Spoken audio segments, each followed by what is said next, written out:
The original plan for this video was to ride the scooter down to its new owner, a fairly short ride across from Reading to just the outskirts of Guildford, about 25 miles, so well within the range of the scooter.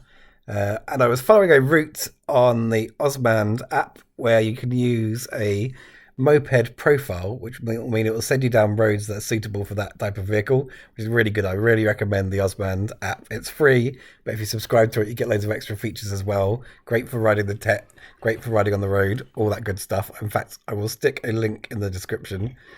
Unfortunately, I had been experimenting with a microphone set up using the GoPro mic add-on and just a sort of cheap lapel mic that I'd fitted inside the helmet, and it didn't work at all. So I'm just going to narrate over some footage of the fairly uneventful drive down there. The idea originally was to just give a bit of a background of where I got this scooter from, what I've done to it, and why I'm selling it.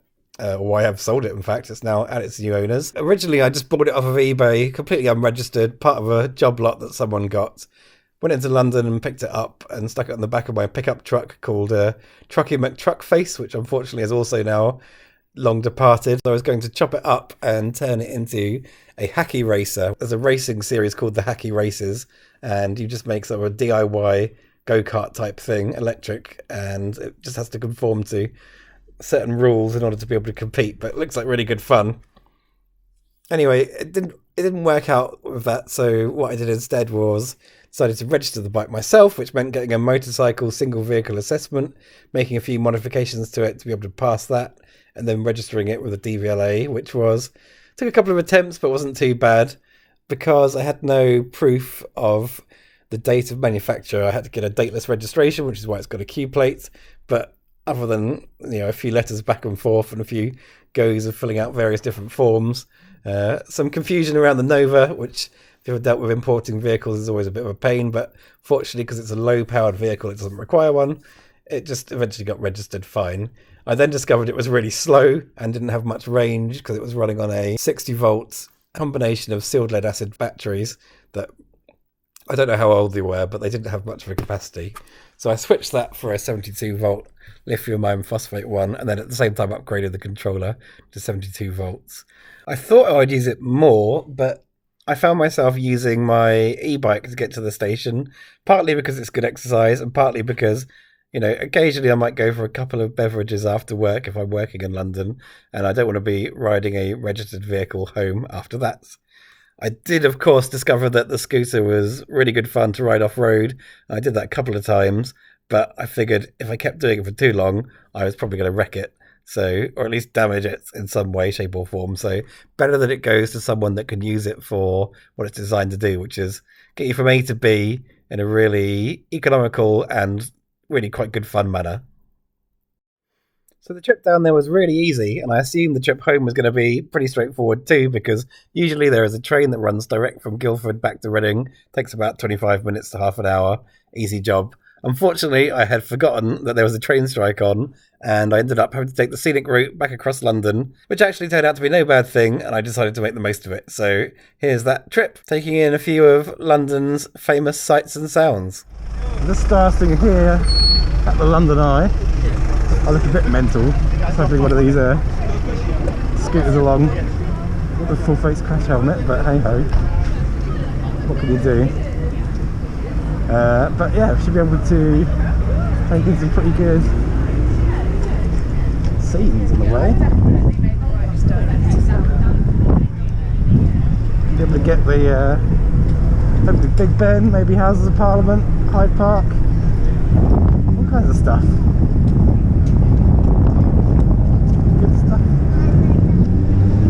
Let's see what we can do.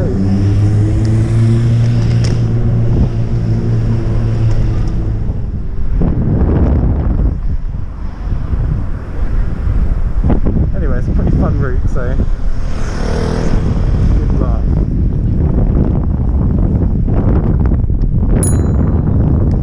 Cheers.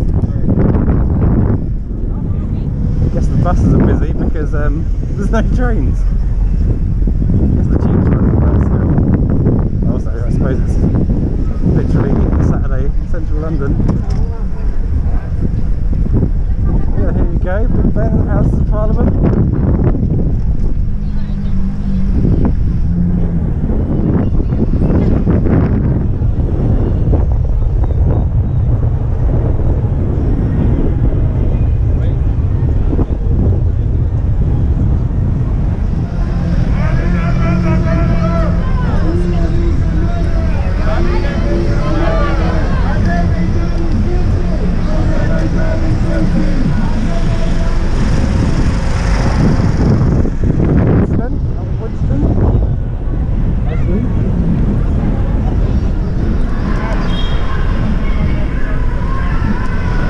Fun.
But here we are, Buckingham Palace.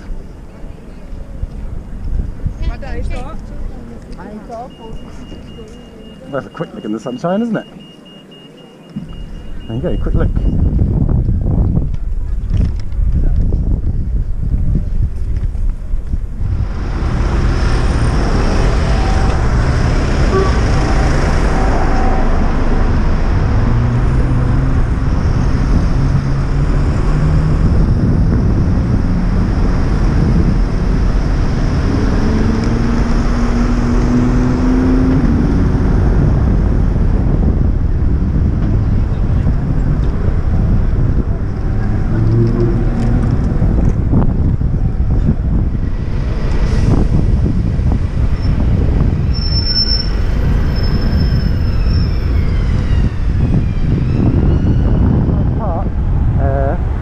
Classic style, you can't ride a scooter through it. So here I am on the outskirts of Hyde Park, looking at it instead. You get the impression people don't like scooters in London.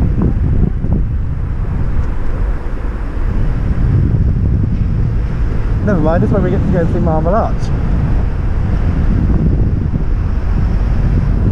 which is also nice. Well, I think as is typical of this trip so far, Marble Arch appears to be boarded up, so not really worth watching after all. Yeah, I think it's not the most successful journey, this one, especially not for filming stuff that's of interest, but hey ho, carry on. Well, that was an eventful ride into Pellington. Probably the most frustrating scooter ride I've ever had. It's because you can't actually ride them anywhere. And then interestingly, you have to park it sort of about best part of half a mile away from the station, so definitely London is not keen on scooters. Anyway, in Paddington, hopefully I'll get home shortly.